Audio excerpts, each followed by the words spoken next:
আমার মনে জানালার একটি নতুন ভিডিওতে সবাইকে আবারও ওয়েলকাম। আজকে মঙ্গলবার, সন্ধে বাজছে 8:30। আমি অফিস থেকে ফিরে এসেই ফ্রেশ হয়ে চলে এসেছি সোজা রান্নাঘরে। বানাবো নিজেদের জন্য অল্প একটু করে চা। আজকে সারাটা দিন প্রায় অনবরত টিপটিপ করে বৃষ্টি পড়েই চলেছে, কিন্তু গরমটা একটুও কমছে না। একটু জোরে বৃষ্টি হলে আর গরমটা যদি একটু কমতো, বোধহয় একটু স্বস্তি পাওয়া যেত বেশি।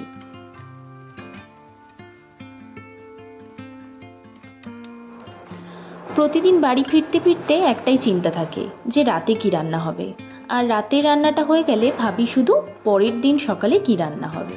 তো আজকে অফিস থেকে ফিরতে ফিরতে ভাবলাম ঘরে ছোলার ডাল তো আছেই, তো ছোলার ডালই করে নেওয়া যাবে, আর রুটি তো সঙ্গে থাকবেই।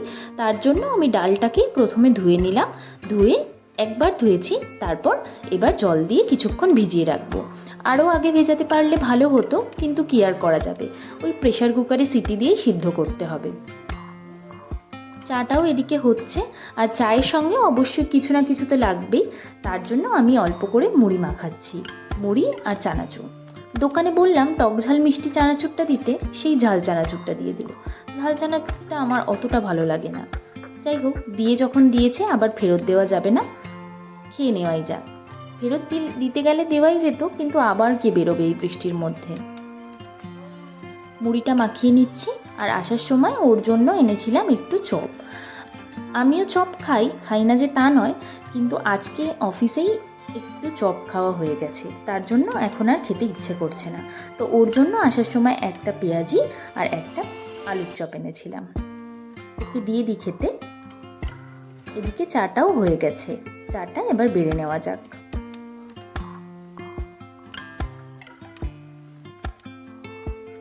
দুধ চা খাওয়ার অভ্যেসটা আমাদের দুজনেরই প্রায় চলে গেছে। আমি যদিও অফিসের মাঝে দু একবার খেয়ে থাকি, কিন্তু বাড়িতে আর খাওয়া হয় না, কারণ সকালে সেই লাল চা খাওয়া হয়, আবার অফিস থেকে ফিরেও লাল চা। তাই মধ্যিখানে দুধ দিয়ে যে চা করব সেটাও ভুলে যাই। অনেক দিন পর আজকে দুধ চা। যাই, চাটা নিয়ে এবার একটু বসা যাক।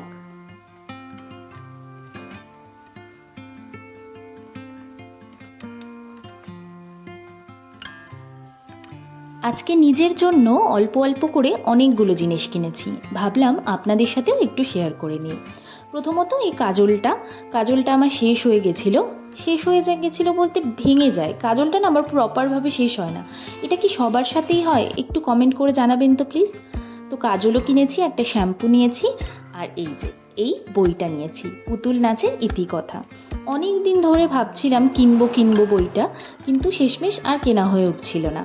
আজকে কিছু টুকটাক স্টেশনারি কিনতে গিয়ে বইটা পেয়ে গেলাম। তো কাকু একটু ডিসকাউন্টও দিয়ে দিল বেশি, তার জন্য নিয়েই নিলাম। মাঝে মধ্যে নিজের জন্য টুকটাক কেনাকাটা করতে মন্দ লাগে না। আগে প্রায় রোজই অন্তত 15 মিনিট একটা বই নিয়ে বসতাম, কিন্তু ধীরে ধীরে সেই অভ্যেসটা চলে যাচ্ছে। এটা জানি বাজে অভ্যেস, আমার পড়ার অভ্যেসটা অনেকই কম। তুলনামূলক আমার দাদা মা এরা বই পড়তে ভীষণ ভালোবাসে। আমার দাদার তো বইয়ের পাহাড়, ও মেনলি ইংলিশ বই পড়তেই ভালোবাসে।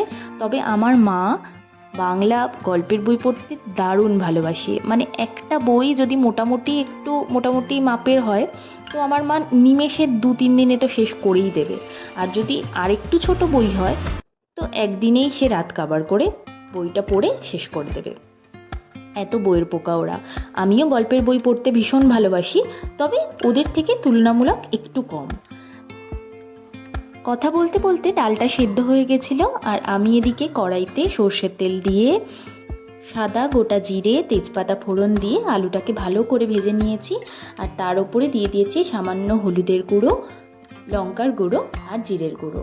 আর এরপর আমি ডালটাও দিয়ে দিলাম। ডালটা দিয়ে ভালো করে নেড়ে চেড়ে অল্প জল দিয়ে এবার সিদ্ধ হতে বসিয়ে দিয়েছি। সিদ্ধ প্রায় হয়ে এসেছে ডালটা।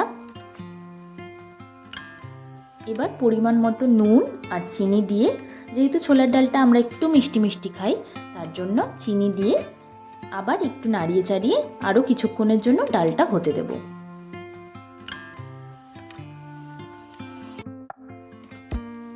রান্নাটা প্রায় হয়ে এসেছে। এরপর অল্প গরম মশলা ছড়িয়ে আমি ডালটা ঢাকা দিয়ে স্ট্যান্ড বাই পজিশনে আরও কিছুক্ষণ রেখে দেবো। রুটির জন্য আটা আমি আগেই মেখে রেখেছিলাম, এখন রুটিগুলো ঝটপট করে নেওয়া যাক।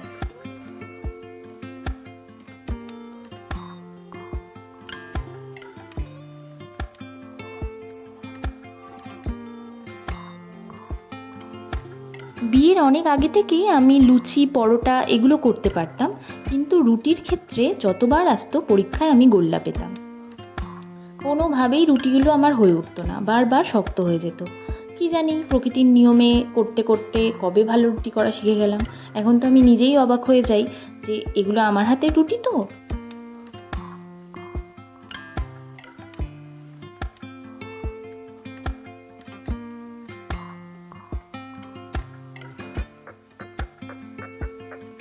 মাত্র 5টা রুটি, দেখতে দেখতে ঝটপট হয়েও গেল। তো চলুন এবার খেয়ে দিয়ে নেওয়া যাক রাতের খাবারটা।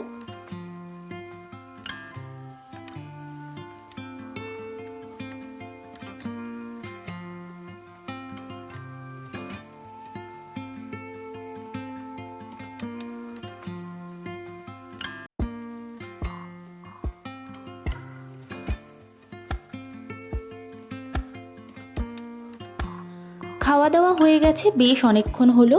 এদিকে আমার বাসন কোসন ধোয়াও কমপ্লিট। এবার শুধু গ্যাস ওভেনটা পরিষ্কার করে নিলেই হয়ে যাবে। প্রথমে একটা শুকনো কাপড় দিয়ে মুছে, এরপর আমি সামান্য ডিটারজেন্ট পাউডার বা ডিশওয়াশার জেল দিয়ে প্রত্যেক দিন অল্প অল্প করে মুছে রাখি, কারণ রুটি বা যে কোনো রান্না হলে গ্যাস ওভেনটা প্রত্যেক দিন ভীষণ নোংরা হয়ে থাকে।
আমার যেহেতু অয়েলি স্কিন, মুখটা ভীষণ চপচপে আর ভীষণ নিষ্প্রাণ লাগছে।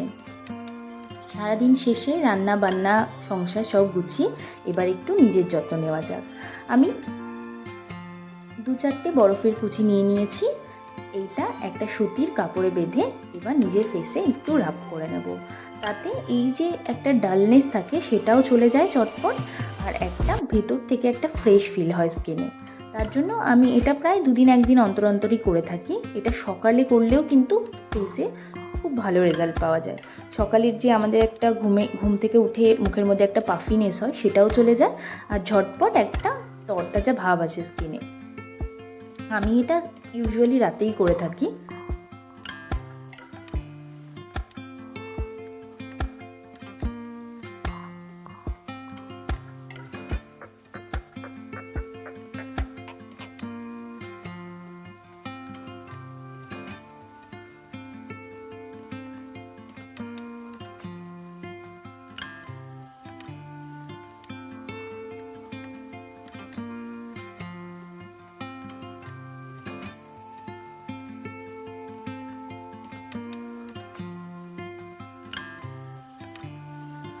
যেটুকু বরফ আমি নিয়েছিলাম প্রায় পুরোটাই আমি অ্যাপ্লাই করে নিয়েছি।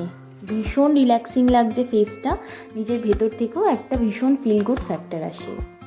এই যে মুখটা আমি মুছে নিয়েছি। স্কিনটা দেখলেই আপনারা বুঝতে পারবেন, ইনস্ট্যান্ট একটা গ্লো চলে আসে, যে ডালনেসটা ছিল একেবারে কেটে যায়, আর ওই স্কিনে যে টায়ার্ডনেসটাও থাকে সেটাও কিন্তু একেবারে চলে যায়। এরপর অবশ্যই কিন্তু ময়শ্চারাইজেশন করে নিতে হবে। আমিও ফ্রেশ হয়ে মুখে ময়শ্চারাইজারটা অ্যাপ্লাই করে নিচ্ছি। আচ্ছা, ভ্লগগুলো অনেকেই দেখছেন, তো ভ্লগগুলো কেমন লাগছে যদি একটা কমেন্ট করে জানান তাহলে ভীষণ খুশি হব। তো আজকের মতো ভিডিওটা শেষ করছি এখানেই। দেখা হবে আগামী কোনো একটা ভিডিওতে। ততদিন সবাই ভালো থাকবেন আর ভালো রাখবেন সব্বাইকে। আজকের মতো টাটা। আমি আমার বইটা নিয়ে একটু বসি এখন।